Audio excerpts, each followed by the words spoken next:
সম্মানিত পূজা বর্ণবাগতে আমাদের সনাতন ধর্মীয় ভাই বোনেরা এবং সাথে সাথে উপস্থিত আমার সাথে আগত মুসলিম ভাই বোনেরা, সর্বপ্রথম আমি আপনাদের সবাইকে জানা আদাব এবং আমি স্মরণ করছি আমাদের শব্দপ্রয়ত কৈশোরদাকে, যিনি এই পুজো মণ্ডপে সর্বসময় নেতৃত্ব দিয়েছেন এবং সর্বসময় যে পুজো মণ্ডপের আয়োজনকে সুন্দর এবং সুদৃষ্ট করার জন্য সর্বচেষ্টা সচেতন থাকতেন। সেই কৈশোরদা আমাদের মাঝে নেই। আমি মনে করি ওনার এই শূন্যতা আমাদের মাঝে প্রভাব ফেলছে।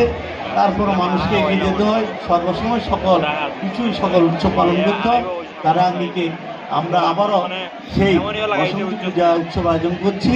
এই বসন্ত পূজা মূলত অশুভ শক্তি থেকে রক্ষা পাওয়ার জন্য এই বসন্ত পূজা আয়োজন করা হয়।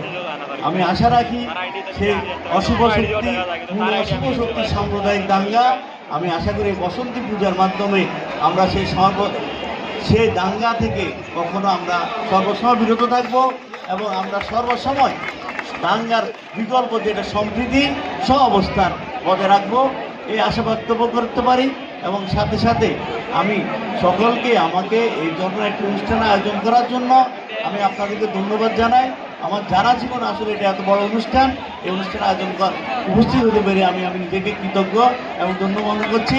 এবং সাথে সাথে আমি শিল্পীবৃন্দদেরকেও সুন্দর পরিবেশনা করার জন্য ধন্যবাদ জানিয়ে, কৃতজ্ঞতা জানিয়ে আমি আমার বক্তব্য শেষ করছি। আসসালামু আলাইকুম।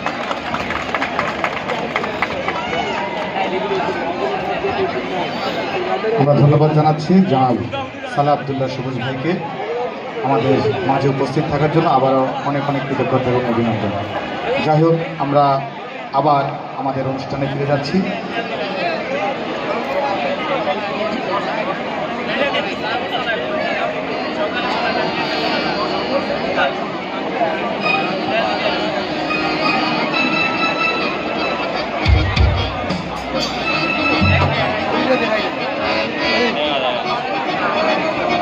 ওম নমঃ আদ্যা